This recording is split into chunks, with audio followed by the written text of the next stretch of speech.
नमस्ते investors, simply stocks में आपका स्वागत है। पिछले ही हफ्ते हमने शुक्रवार को एक वीडियो अपलोड करी थी, जिसमें हमने 6 स्मॉल कैप बिज़नेसेस स्टडी किए थे, जिनके स्ट्रॉन्ग रिजल्ट्स आए हैं।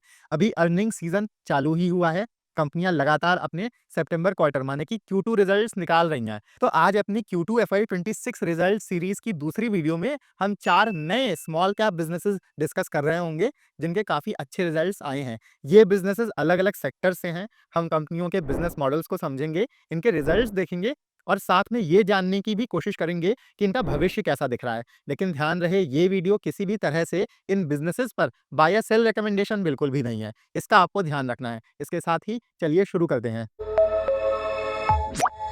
पहला बिज़नेस जो हम स्टडी करेंगे वो है ईपैक प्रीफैब। ईपैक हाल ही में लिस्ट हुआ है और इनके काफ़ी अच्छे रिजल्ट्स आए हैं। ईपैक प्री फैब्रिकेटेड बिल्डिंग्स या पीएफबीज बनाने के बिजनेस में हैं। ये पीएफबीज बिल्डिंग्स ही होती हैं जो कंक्रीट की जगह स्टील से बनाई जाती हैं।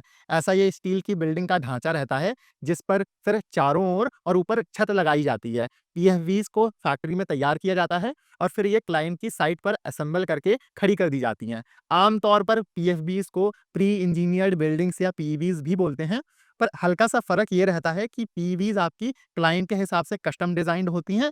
पीएफबीज जेनेरिक स्टैंडर्डाइज्ड होती हैं, जिनमें आप कई सारे मटेरियल्स लगा सकते हैं। उदाहरण के लिए दिल्ली एयरपोर्ट का जो T3 टर्मिनल है, वो प्री इंजीनियर्ड है। ऐसे ही hospitals, manufacturing plants, logistics parks और डेटा सेंटर्स भी प्री इंजीनियर्ड हो सकते हैं। इन्हें बनाने का खर्चा साधारण कंक्रीट बिल्डिंग से कम रहता है। साथ के साथ ये जल्दी तैयार हो जाती हैं। पीएफबीज अभी 46.5 से 48.5 हजार करोड़ साइज का एक नीश सेक्टर है, जो 9 से 11% सीएजीआर के अच्छे रेट से ग्रो कर रहा है। पीईबीज इसमें सब सेगमेंट हो जाता है। उसका मार्केट साइज कुछ अभी 20,000 करोड़ के आसपास है। अब कंपनी पर आते हैं। ईपैक के पास 1,34,000 मेट्रिक टन पर एनम की पीईबी कैपेसिटी है और इनके पास 13,10,000 स्क्वायर मीटर की सैंडविच पैनल्स कैपेसिटी है, जो हाल ही में लाइव गई है। सैंडविच पैनल्स ऐसे इंसुलेटेड पैनल्स होते हैं जिनका इस्तेमाल वॉल और रूफिंग में रहता है। ये अभी प्रीफैब में 69% और सैंडविच पैनल्स में 33% कैपेसिटी यूटिलाइजेशन पर चल रहे हैं। इसके अलावा आगे इनकी राजस्थान और आंध्र प्रदेश में और कैपेसिटी आ रही होगी, जिसके लिए अभी 160 करोड़ रुपए का केपेक्स कर रहे हैं। तो हमारे पास भविष्य में भी ग्रोथ की अच्छी विजिबिलिटी है इस बिजनेस में। इन्होंने तेजी से अपना प्रोडक्शन और कैपेसिटी यूटिलाइजेशन बढ़ाया है। Q2 माने कि जुलाई से सितंबर के महीनों में सेल्स इनकी पिछले साल से जबरदस्त 62% बढ़ी हैं। Q1 में सेल्स ग्रोथ 10% के आसपास थी, इसलिए H1 में एवरेज होकर सेल्स ग्रोथ 35 से 36% आई है। और इनके मैनेजमेंट ने आगे भी इसी पूरे साल के लिए 35 से 36% सेल्स ग्रोथ का अनुमान दिया है। Q2 में मुनाफा पिछले साल से डबल हो गया है और H1 के हिसाब से देखें तो यहाँ भी अच्छी 64% नेट प्रॉफिट ग्रोथ देखने को मिली है। यहाँ पर अब हम ईपैक का फटाफट से वैल्यूएशन कर लेते हैं। आप देखोगे कि अप्रैल से सितंबर के महीनों में इनका नेट प्रॉफिट 46 करोड़ रुपए रहा है। और इस सेक्टर में होता क्या है कि साल की 45% जो सेल्स होती हैं आपकी, वो H1 में आती हैं और बाकी 55% H2 में आती हैं। और इसका साधारण सा कारण ये है कि मॉनसून्स की वजह से ना आपका H1 थोड़ा हल्का जाता है, कंस्ट्रक्शन एक्टिविटी थोड़ी कम हो जाती है। खैर, अगर आधे साल में मुनाफा 46 करोड़ रुपए रहा है, ऐसे में हम पूरे साल के लिए 100 करोड़ नेट प्रॉफिट का अंदाजा लेकर चल सकते हैं। जब हम ये सब पढ़ रहे थे, तब कंपनी का मार्केट कैप 2700 करोड़ रुपए था। तो 2700 बटा 100 इस साल के अंदाजन मुनाफे पर ईपैक का 1 ईयर फॉरवर्ड पीई बस 27 निकल कर आता है। तो आप देख रहे हो ना कि कैसे बस 27 के पीई पर आपको 30 से 35% रेट से ग्रो करता हुआ एक बिजनेस मिल रहा है। अब तक हम अपनी सिंपली स्टॉक्स की कम्युनिटी में पेन्नार और इंटरआर्क इन 2 पीईबी प्लेयर्स को ट्रैक करते आए हैं, पर ईपैक के नंबर्स बहुत बहुत अच्छे हैं। इनका ग्रोथ गाइडेंस भी इन दोनों से ज्यादा है, जो कई मायनों में ईपैक को एक अच्छा बिजनेस बनाता है, जिसे आप खुद से भी एक बार स्टडी कर सकते हैं। अगला बिजनेस जो हम स्टडी करेंगे वो है एलिया कमोडिटीज। एलिया एक माइक्रो कैप एसएमई कंपनी है और ये काजू प्रोसेसिंग के बिजनेस में है। ये अफ्रीका से कच्चा काजू इंपोर्ट करते हैं, जिसे आरसीएन या रॉ कैशू नट्स बोला जाता है। उसे इंपोर्ट करके ये उसकी प्रोसेसिंग करके अन्य कंपनीज को सप्लाई करते हैं या बेचते हैं। इनके पास 40 metric tons per day capacity का यूनिट था और अब इन्होंने 100 मेट्रिक टन्स कैपेसिटी की एक और लाइन ऐड की है। अब इनकी टोटल जो मैन्युफैक्चरिंग कैपेसिटी है वो 3 गुना से ज्यादा होकर 140 मेट्रिक टन्स पर डे पहुंच गई है। इनके कस्टमर्स की बात करें तो ये अपने प्रोडक्ट्स आईटीसी, ब्रिटानिया, हल्दीराम्स और फार्मले, जैपसन्स और जॉफ को तक सप्लाई करते हैं, जो ड्राई फ्रूट सेगमेंट में बहुत मशहूर ब्रांड्स हैं। एलिया के केस में हुआ क्या था कि जो इनकी नई 100 टन्स की कैपेसिटी है, वो पिछले साल H2 में चालू होनी थी, पर वो लाइन स्टार्ट होने में देरी हो गई। इसके अलावा पिछले साल रॉ मटेरियल्स के प्राइसेस काफ़ी बढ़ गए थे। इन वजहों से मार्जिन्स पर प्रेशर पड़ा था और कंपनी H2 में लॉसेस में चली गई थी। उसके बाद से H1 में एलिया ने बहुत अच्छी रिकवरी मारी है। अब क्योंकि ये एक एसएमई बिज़नेस है, तो रिजल्ट्स क्वार्टरली बेसिस पर नहीं, 6 महीने के एक साथ आते हैं। आप इस स्क्रीनशॉट में देखोगे कि सेल्स इनकी पिछले साल से 98% बढ़कर 174 करोड़ रुपए पहुंच गई हैं, या कहने को लगभग डबल हो गई हैं। नई कैपेसिटी आने से थोड़े मार्जिन्स कम हुए हैं, इसलिए प्रॉफिट ग्रोथ सेल्स ग्रोथ से कम रही है, 56% रही है। ओवरऑल देखें तो ये काफ़ी अच्छे रिजल्ट्स हैं। H1 में सेल्स 174 करोड़ थी, तो ये H2 में आराम से 200 से 225 करोड़ सेल्स ला सकते हैं और फिर पूरे साल की सेल्स इनकी 400 करोड़ के आसपास हो सकती है। ऐसे ही मुनाफा इनका आधे साल में 9 करोड़ रुपए रहा है, तो मोटा-मोटी पूरे साल ये 20 से 25 करोड़ रुपए का मुनाफा कमा सकते हैं। तो अगर हम bull case 25 crore net profit लेकर चलें, फॉरवर्ड पीई 17 और 20 करोड़ पैड के बेयर केस में फॉरवर्ड पीई 22 निकल कर आता है इस बिज़नेस के लिए। तो एलिया भी एक अच्छा तेज़ ग्रो कर रहा बिज़नेस है, जिसे आप खुद से स्टडी कर सकते हैं। इसमें रिस्क क्या है कि ये आपका पूरा का पूरा कमोडिटी बिज़नेस है, तो मार्जिन्स काफ़ी वॉलेटाइल हो सकते हैं। उसका आपको ट्रैक करना पड़ेगा, उसका आपको ध्यान रखना पड़ेगा। इसके अलावा ये पूरा का पूरा डिस्ट्रीब्यूशन प्ले है, मतलब कि एक तरफ इन्होंने कैपेसिटी डाली और दूसरी तरफ ये लोग नए क्लाइंट्स लाकर, या जो इनके एग्जिस्टिंग क्लाइंट्स हैं, उनके साथ इन्होंने सेल्स अपनी बढ़ाई। तो आपको ना इसी नज़र से, इसी नज़रिए से आपको ये बिज़नेस को देखना है। बहुत ज़्यादा अटैच नहीं होना है आपको इस बिज़नेस मॉडल से, क्योंकि ये पूरा एक कमोडिटी बिज़नेस है। आपको यहाँ एक चीज़ और समझनी है कि अच्छे रिजल्ट्स देखकर बिज़नेस में एंट्री ले लेना कोई बहुत बड़ी बात नहीं है। लेकिन 3 महीने, 6 महीने बाद ये बिज़नेसेस अच्छे रहेंगे या नहीं, वो जानने के लिए आपको इन बिज़नेसेस के रिजल्ट्स को ट्रैक करते रहना पड़ेगा। आप जिस किसी भी कंपनी में इन्वेस्टेड हो, उसमें अगर नेगेटिव न्यूज़ आई या बिज़नेस में ग्रोथ धीमी हुई है, तो आपको फिर बिना सोचे उस कंपनी से निकलना भी पड़ेगा।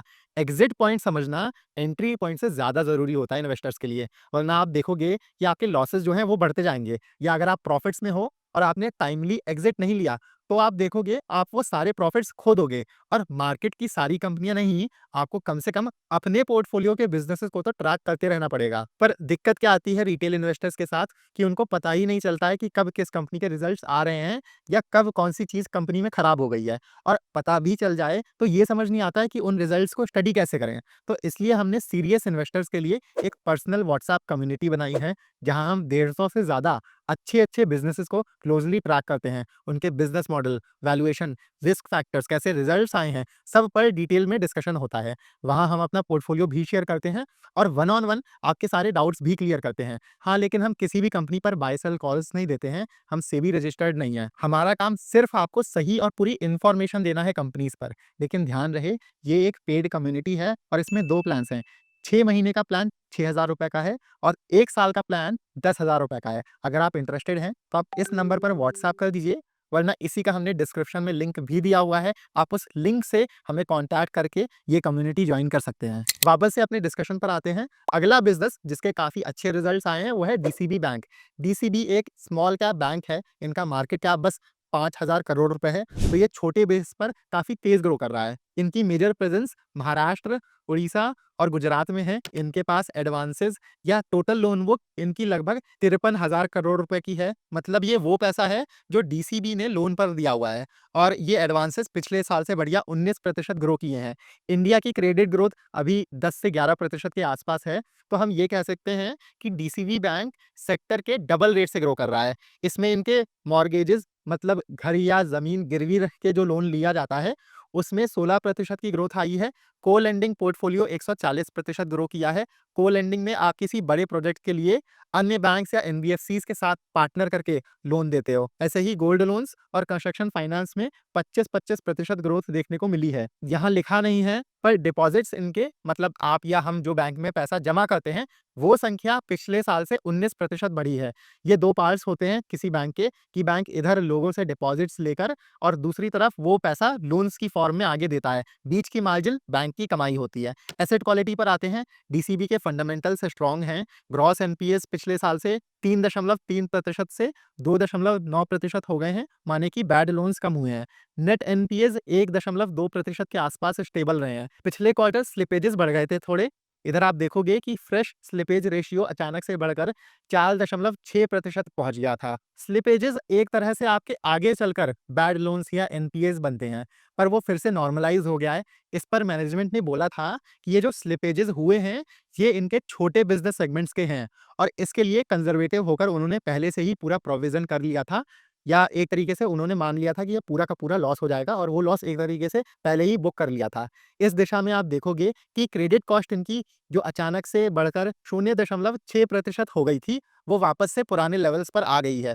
स्लिपेज रेशियो और क्रेडिट कॉस्ट 2 ज़रूरी मैट्रिक्स होते हैं जो हमें बताते हैं फंडामेंटल्स किस दिशा में जा रहे हैं। तो ओवरऑल डीसीबी एक अच्छी दिशा में ग्रो कर रहा है। इसमें मैनेजमेंट चेंज हुआ था। इनके जो नए सीईओ हैं प्रवीण कुट्टी जी, उनके आने के बाद से वो कई पैरामीटर्स पर बैंक को बेहतर करके आए हैं। ग्रोथ के अलावा उनका फोकस खासकर कॉस्ट्स कम करके बैंक को एफिशिएंट बनाने पर भी रहा है। इधर आप देखोगे कि कॉस्ट टू एवरेज एसेट्स और कॉस्ट टू इनकम रेशियो ये कम होते आए हैं। इधर लिखा नहीं है, पर आपको जान के ये काफ़ी आश्चर्य होगा कि इन्होंने 1 साल में अपने 1100 से ज़्यादा एम्प्लॉइज़ कम किए हैं, जो कि वर्कफ़ोर्स में लगभग 9.4% रिडक्शन बनता है। बाकी इनका अगले 3 से साढ़े 3 सालों में अपनी बैलेंस शीट डबल करने का टारगेट है, जो कि आपकी 20 से 22% की सालाना ग्रोथ बनती है।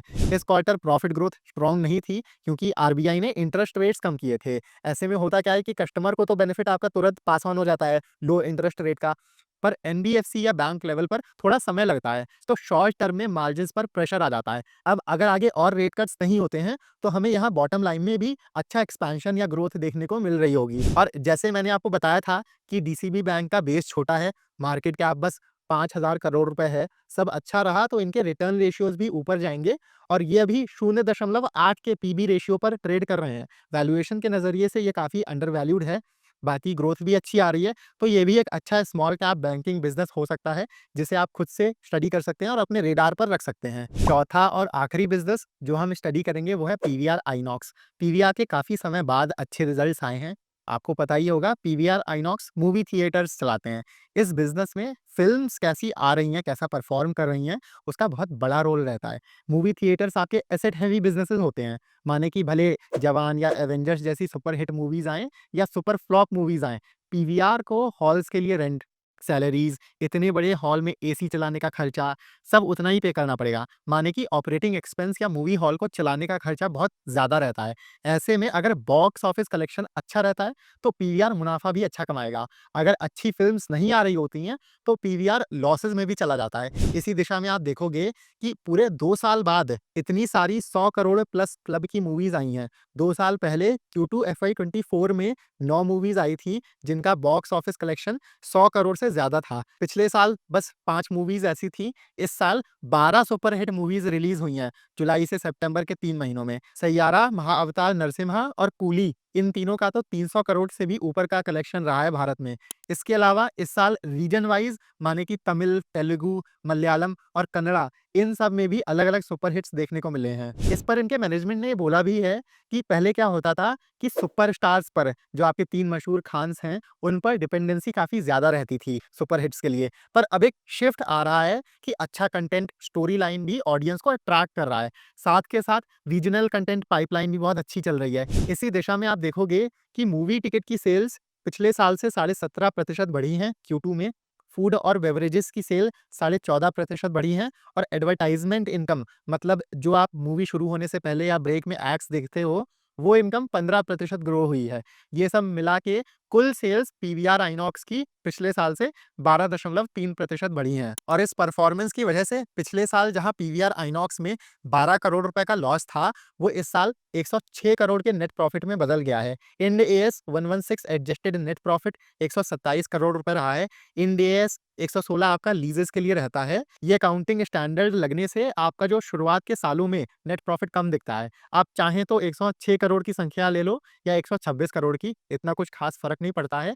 यहाँ हमारे लिए की लर्निंग क्या है कि बॉक्स ऑफिस की अच्छी परफॉर्मेंस का इनके बिज़नेस पर एक काफ़ी बड़ा पॉजिटिव फ़र्क पड़ा है और Q2 के बाद अभी Q3 की भी कंटेंट पाइपलाइन बहुत स्ट्रॉन्ग है। ऋषभ शेट्टी की कांतारा 2 जो 2 अक्टूबर को रिलीज़ हुई थी, वो 800 करोड़ रुपए से भी ऊपर का कलेक्शन कर ले गई है। धामा का कलेक्शन अब तक 70 करोड़ के आसपास रहा है। इनके अलावा मोहनलाल की वृषभा, दे दे प्यार दे दे का सेकंड पार्ट, धानुष और कीर्ति सेनन की तेरे इश्क में और रणवीर सिंह, संजय दत्त और आर माधवन की एक मल्टीकास्ट मूवी आ रही है धुरंधर के नाम से। वो सब भी इस Q3 में प्लान है। Q3 तो जहाँ तक अच्छा चला ही जाएगा, काफ़ी विजिबिलिटी है। अगर जनवरी से मार्च भी अच्छी रिलीज़ेज़ आती हैं, तो पीवीआर आइनॉक्स शॉर्ट टर्म के लिए एक अच्छी अपॉर्च्युनिटी हो सकता है। आपकी इस सेक्टर में अगर रुचि है, तो आप इस बिज़नेस को खुद से स्टडी कर सकते हैं। अब देखिए, अर्निंग सीज़न अभी बस शुरू हुआ है और हम अब तक आपके लिए 10 अच्छे स्मॉल कैप बिज़नेसेस ला चुके हैं। अगर आपको इस सीरीज़ का पार्ट 3 चाहिए कि हम अगली वीडियो में भी 4 से 6 यूनिक बिज़नेसेस लेकर आएँ, जिनके अच्छे रिज़ल्ट्स आए हैं, तो आप कमेंट्स में पार्ट 3 ज़रूर लिख दीजिएगा। बाकी अगर आपको ये वीडियो पसंद आया है, तो इसे लाइक ज़रूर करिएगा। साथ में आप हमारे चैनल सिंपली स्टॉक्स को भी सब्सक्राइब कर सकते हैं। हमारे लिए आपके लाइक्स और सब्सक्राइब्स ही मोटिवेशन है, ताकि हम हर हफ्ते ऐसी हाई क्वालिटी वीडियोज़ आपके लिए फ्री में लाते रहें। तो इस वीडियो को लाइक और हमारे चैनल को सब्सक्राइब ज़रूर करिएगा, इससे हमें बहुत मोटिवेशन मिलती है। मिलते हैं हम आपसे अगले वीडियो में। Happy investing.